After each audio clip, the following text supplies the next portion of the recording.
So, magandang araw po sa ating lahat, ano? Tayo po ay tuloy-tuloy sa ating talakayan sa financial management, financial education. So, ngayon po ay magbibigay tayo ng practical tips, ano? Practical and actionable tips para mabuo natin yung ating financial freedom, ano? Ma-secure natin yung ating kinabukasan.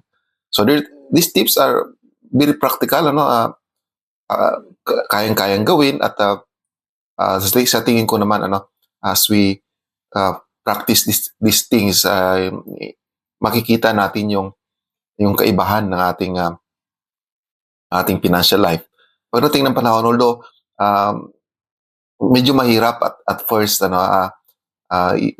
bakit mahirap? Kasi meron tayong nakasanayan ng mga na ginagawa na sometimes we feel comfortable, ano, we feel na okay to, ano, lalo-lalo pagka may trabaho pa tayo, we're still earning, ano, nasa serbisyo pa or still working abroad, ano, as an OFW. So ano ba itong mga practical tips na ito? Unang-una, we should live below our means, ano. Anong ibig sabihin nito? So dapat mabubuhay tayo ayon sa ating kinikita at dapat mas mababa doon, ano. Ibig sabihin, if you're earning 50,000, so dapat nabubuhay ka kaya mong mabuhay around 40 or 30,000. Ano ibig sabihin doon? Yung mga expenses na necessary, ay doon ka lang tumatakbo sa 30 to 40,000. So anong gagawin natin doon sa excess, ano? Sa excess na 10,000. Dito natin ipapasok yung ating savings and investment, ano? We should practice simple living.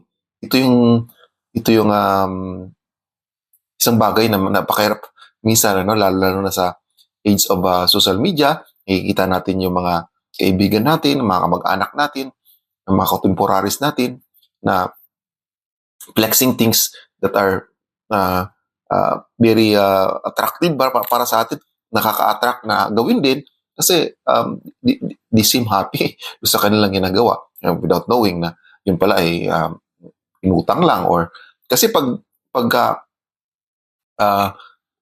we spend or binibili na natin yung mga bagay na inuutang natin, ibig sabihin we are living beyond our means, ano. Ibig sabihin, imbis na kikitain natin 2 years, 3 years from now, in advance na natin, yun naman ang concept ng utang, ano. Pangalawa, you should use the 70-20 and 10 rule, ano. So depende sa inyo yan paano natin hahatiin. Ano ibig sabihin nito? 70% for spending, 20% for saving and investment, and 10% for charity or tithings, kung ano ba yung gusto nyo mga paggamitan. Pwede rin natin gawing emergency fund yung last 10%. So nasa sa atin kung paano natin i-adjust yung paghati-hati ng ating income, ano. So depende sa ating mga priorities at saka sa ating but dapat meron tayong talagang clear na paghahati sa ating income, ano. Pangatlo, you should create a budget, ano, monthly budget. So to track our expenses. Ito yung napakahalaga, no? Kasi pagka hindi tayo nagbabudget, hindi natin nililista, no? Literally dapat nililista natin yung ating pinagagastusan. So unahin na muna natin ano ba ang mga basic necessities, no? Food, clothing, shelter, ano? Ito naman ang basic needs. So huwag natin kaligtaan din yung ating mga medical needs. So kasama yan dapat sa ating basic needs, ano. So may nakalaan dapat sa mga basic needs, ano. Huwag natin unahin yung mga luho, kasi kung inuuna natin yung mga luho, maapektuhan yung mga essentials na dapat ay pinaglalaanan natin ng ating income, no. So we should list down lahat ng ating income. Sama natin dyan kung yung ating trabaho, if you're still in the military service or if you're still working as an OFW, ililista natin kung meron pa tayong mga side hustles or mga sidelines na pinagkikitaan, ililista natin yung expenses, no. So, income versus expenses, dapat nakikita natin, no? Nakikita natin, nalilista natin. We should put it in a journal, no? Na nakikita natin. Huwag natin lista sa ating isipan kasi uh, as our mind is so preoccupied, maraming mga bagay na minsan marami tayong na-overlook, no, sa mga pinagagastusan natin. So ilista natin, no? Ilista natin at first very very tasking, ano ba, napaka akala natin additional trabaho na nating kakarampot ng sinasahod, hindi kailangan paglistahin. But the truth is, mas kailangan nating ilista, lalo na pagka-gipit, ano? Pag-gipit tayo, mas kailangan nating ilista ang ating mga budgeting natin. So, may mga app na pwede natin gamitin. But at first, no, basic, we go back to very basic na pwede natin ilista yung ating pinagagastusan. So, to track our expenses and our income, ano? Pang-apat, we should avoid unnecessary loans. So ito minsan, ito ang hindi lang minsan, but ito ang usually ang naging dahilan na napapalubog yung mga men in uniform sa utang, because they keep on piling loans, ano? Kaya hindi naman kailangan. Gusto lang nilang bumili ng isang bagay, o minsan napaupo lang tayo sa isang input drive, hindi natin napapansin napapautang na tayo kasi nakukumbinsi tayo sa nag-i-input drive, ano? So anong dapat na tandaan natin, ano?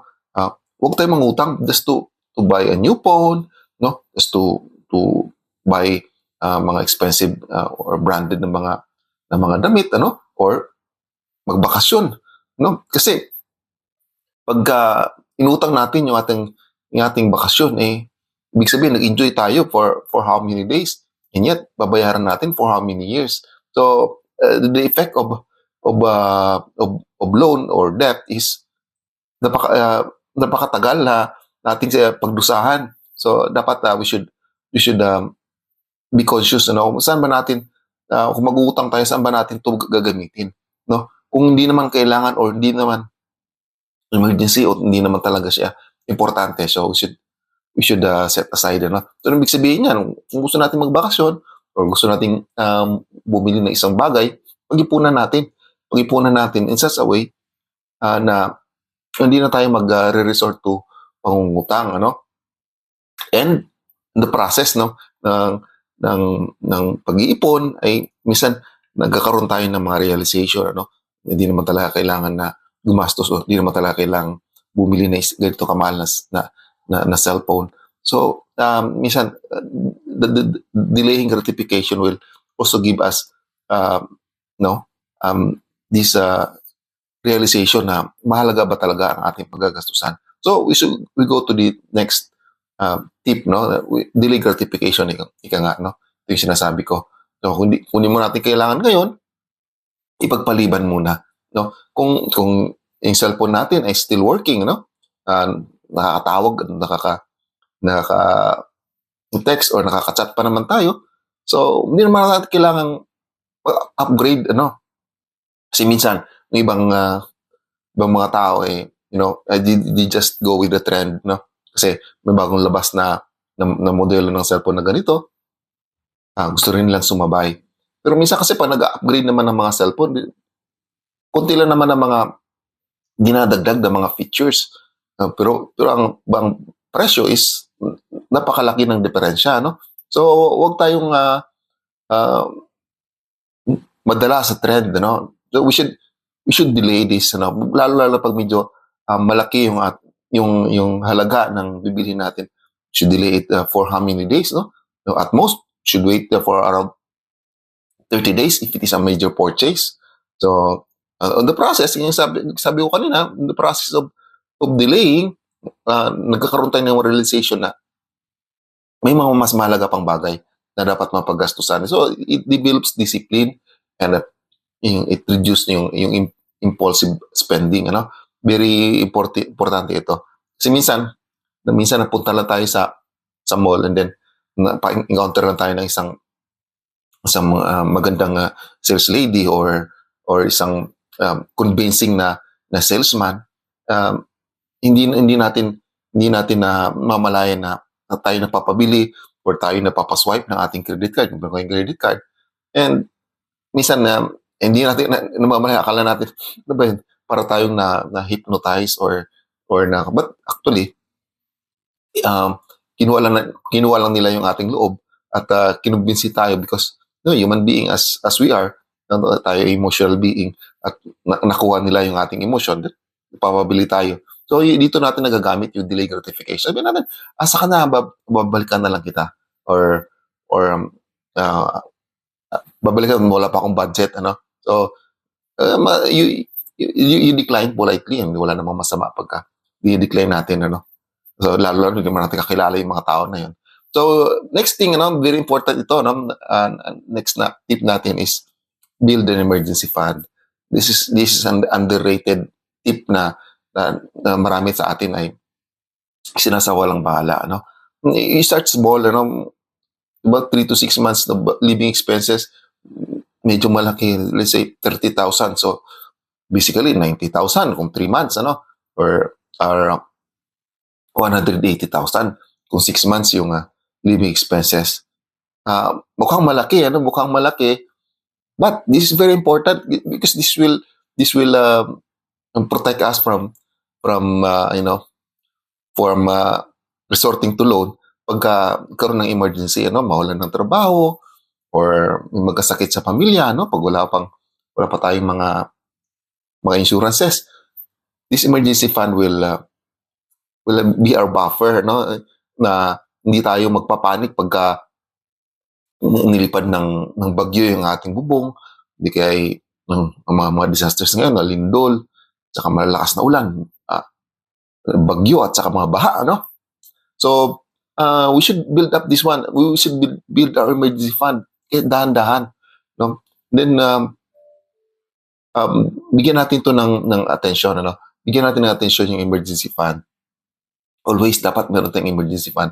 Kung isang buwan mo na makaya nating i-build up yung first 30,000, then i-start natin, huwag natin pagpawalang bahala sa kanila natin ma-realize na mahalaga may emergency fund pag andyan ang emergency. Pagka ganun ang sitwasyon natin, so we will go back to sa ating emergency fund, na tinutuloy ng emergency fund, yung mga savings and loan association ng mga men in uniform, hindi kaya yung mga credit card ng mga OFWs natin. So, balik na naman tayo sa cycle ng pangungutang. So, you should also avoid yung mga madaling utang, Because this mga entities na nagpapautang na offering madali na mag-utang, So these are usually, ito yung mga high interest, yung mga papaloan ka ng na hindi natin napapansin yung mga hidden charges. So dapat iwasan rin natin 'yan. Next is very important. That's why I'm advocating this thing. Is we should educate ourselves financially. First and foremost, ito yung kulang sa atin, eh. Ito yung kulang sa karamihan ng Pilipino. Siguro karamihan ng mga tao, lack of financial education. We feel na we are educated, we are educated din, nakapagtapos tayo ng college or iba dyan nakapagtapos ng masters or doctorate. They feel that they are educated in a way, kasi meron silang degrees. But yung financial education is iba, iba yung financial education, which is the sad thing is hindi naman tinuturo sa ating mga paaralan. And usually financial education these are self-education, Ito yung napaka lungkot na katotohanan na ang financial education, dapat tayo ang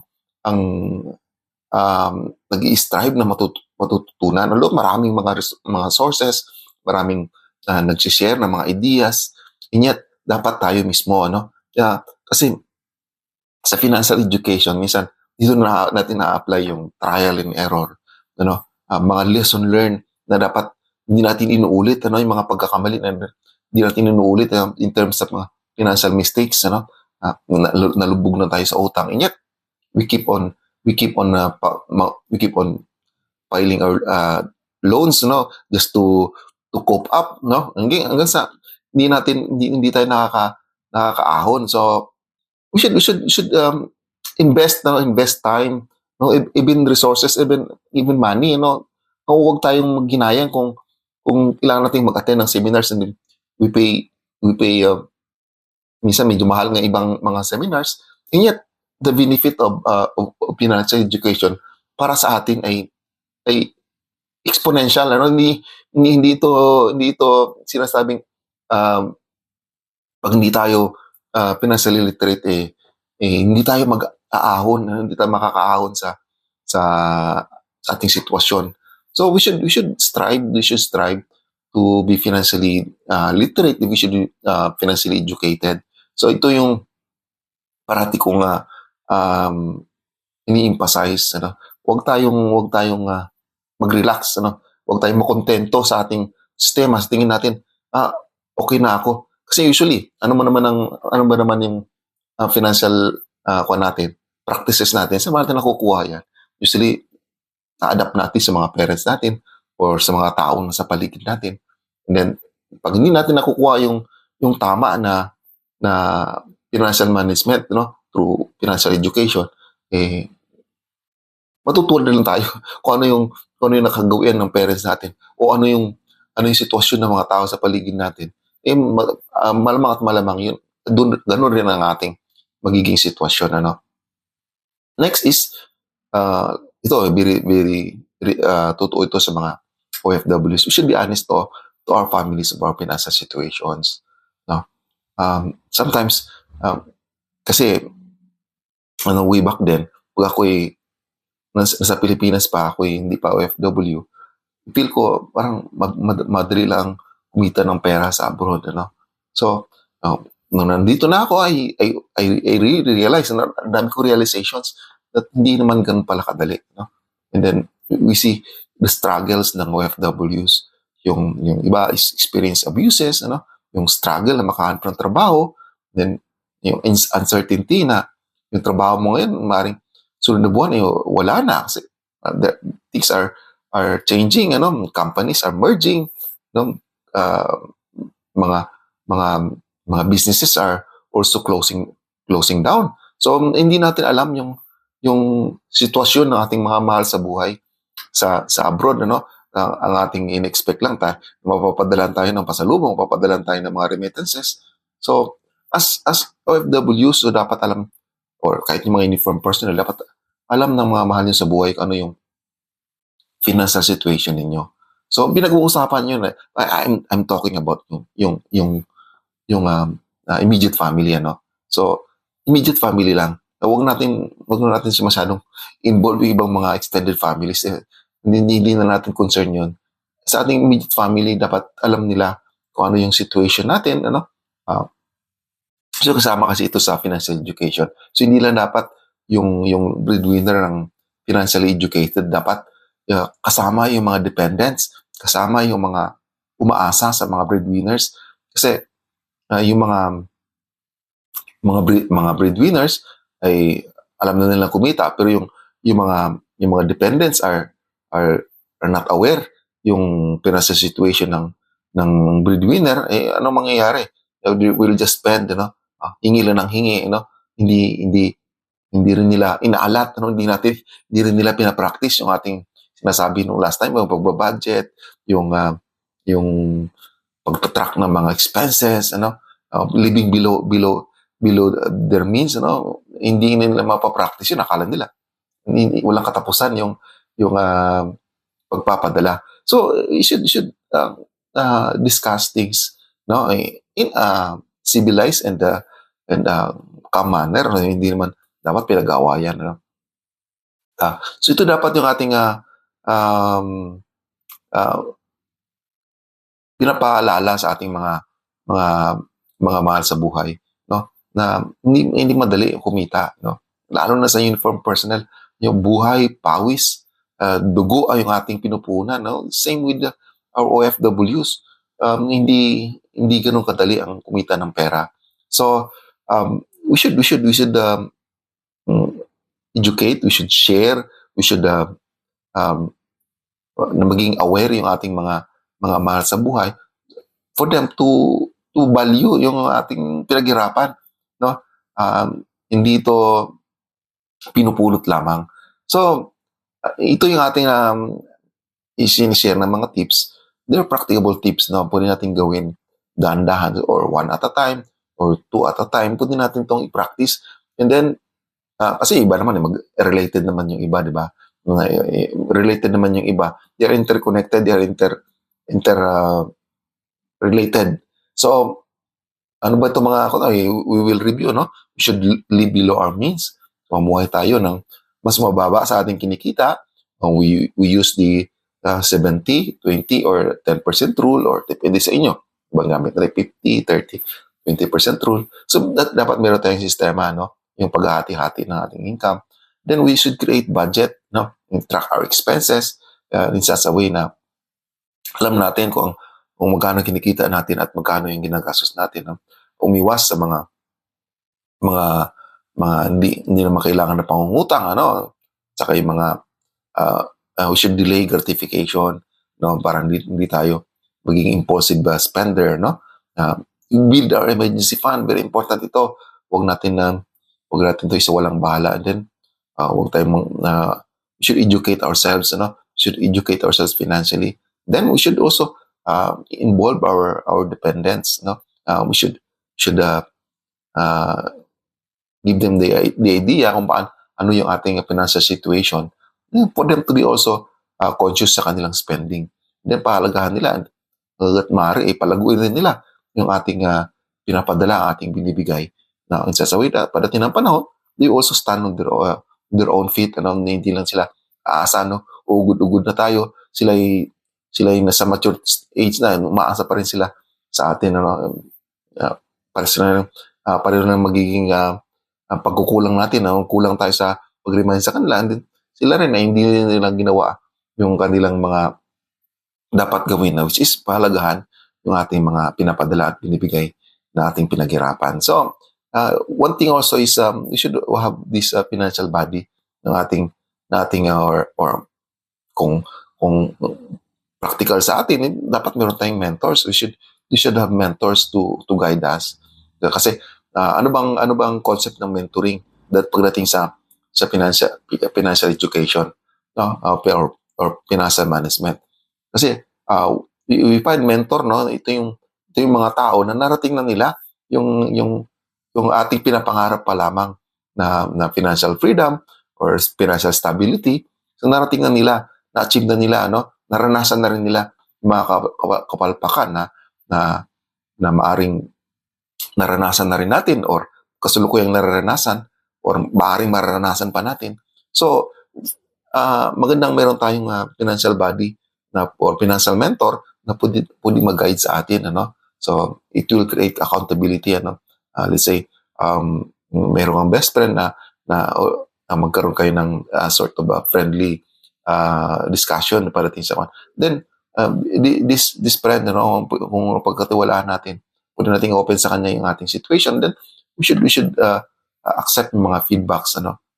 Much more pagka mga mentors or capable talaga to give yung mga yung advices na walang bias at fair and square at saka honest na mga na advice for us to guide us, for us to be guided, ano, padating sa usaping financial. So sana meron tayong natutunan, no?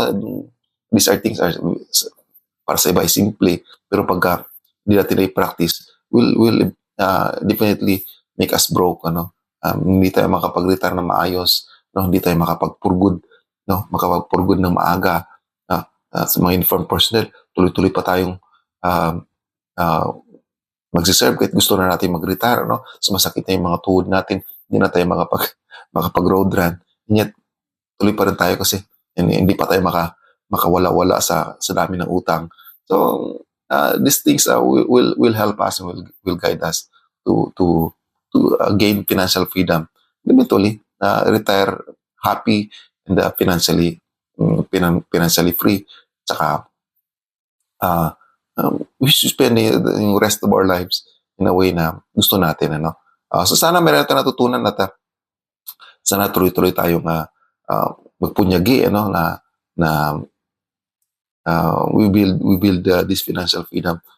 This journey might not be easy, you know, but pag pinractice naman natin yung savings and investment and yung mga bagay nito, it will be enjoyable pagka nakikita natin na lumalago tayo, ano, personally, saka yung ating mga pinag-iipunan ng ating mga investments are growing, ano, and eventually will work for us, ano. Ito yung if you have investments, ano, this money will work for us, ano, kahit na hindi na tayo magtatrabaho. Then you will eventually help us pagdating ng panahon na hindi natin kaya magtrabaho at ayaw na natin magtrabaho. So salamat po at sana ay pagpalain tayo ng poong may kapal.